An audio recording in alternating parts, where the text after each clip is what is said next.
ನೀರಿನ ಸಮಸ್ಯೆ ಎಷ್ಟರ ಮಟ್ಟಿಗೆ ಕಾಡ್ತಾ ಇದೆ? ಮೊನ್ನೆ ತಾನೇ ಈ ಸಿಎಂ ಮನೆಗೆ ಎಷ್ಟರ ಮಟ್ಟಿಗೆ BWSSB ಇಂದ ಟ್ಯಾಂಕರ್ನ ಹೊಡೆಸಲಾಗ್ತಾ ಇದೆ ಅನ್ನೋದನ್ನ ನಾವು ನೋಡಿದ್ವಿ. ಇನ್ನು ಜನಸಾಮಾನ್ಯರ ಗತಿ ಏನು? ತಿಪ್ಪೇನಹಳ್ಳಿನಲ್ಲಿ ಜನ ಪರದಾಡ್ತಾ ಇದ್ದಾರೆ ಪಾಪ. ಜನ ಎಷ್ಟು ಪರಿತಪಿಸ್ತಾ ಇದ್ದಾರೆ ನೋಡಿ ಸ್ವಾಮಿ ಅಂತ ನಾವು ಒಂದು ವರದಿ ಮಾಡಿದ್ವಿ. ಇದೆಲ್ಲ ಆಗ್ತಿದ್ದಂಗೆನೇ ತಕ್ಷಣಕ್ಕೆ ಅಧಿಕಾರಿಗಳು ಸ್ಪಂದಿಸಿದ್ದಾರೆ. ಬೆಳಗ್ಗೆ 11 ಗಂಟೆಗೆ BWSSB BBMP ಅಧಿಕಾರಿಗಳು ಭೇಟಿ ಕೊಟ್ಟರು. ಕೇವಲ 1 ಗಂಟೆನಲ್ಲಿ ಟ್ಯಾಂಕರ್ನಲ್ಲಿ ನೀರು ತರಿಸಿ ಈಗ ಅಧಿಕಾರಿಗಳು ಹಂಚ್ತಾ ಇದ್ದಾರೆ.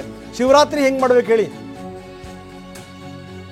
ತಿಪ್ಪೇನಹಳ್ಳಿ ಜನರಿಗೆ ಉಚಿತ ಕಾವೇರಿ ನೀರು ಪೂರೈಕೆ ಆಗ್ತಾ ಇದೆ. ಇದು TV9 ಇಂಪ್ಯಾಕ್ಟ್.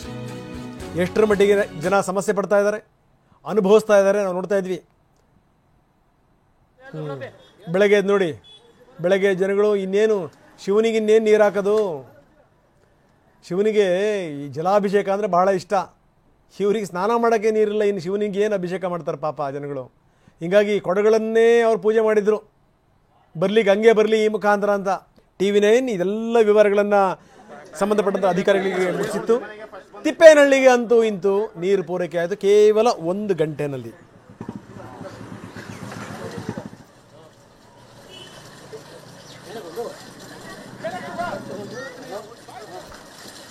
ನೀರಿಲ್ಲ ನೀರಿಲ್ಲ ಅನ್ನುವಂಥ ಅಭಿಯಾನವನ್ನು ನಡೆಸ್ತಾ ಇದ್ದೀವಿ ನಾವು. TV9 ಇದಕ್ಕೆ ಸಂಬಂಧಪಟ್ಟಂಗೆ ಎಲ್ಲ ವಿವರಗಳನ್ನು ಕಲೆ ಹಾಕ್ತಾ ಇದೆ. ಜನ ಎಷ್ಟರ ಮಟ್ಟಿಗೆ ಪರದಾಡ್ತಾ ಇದ್ದಾರೆ ಅಂತ ನೀವು ಕೂಡ ನಿಮ್ಮ ಏರಿಯಾದ ಸಮಸ್ಯೆಗಳನ್ನು ನಮ್ಮ ಜೊತೆಗೆ ಹಂಚ್ಕೋಬೋದು. ಸಂಬಂಧಪಟ್ಟಂಥ ರಿಪೋರ್ಟರ್ಸ್ ಬರ್ತಾರೆ.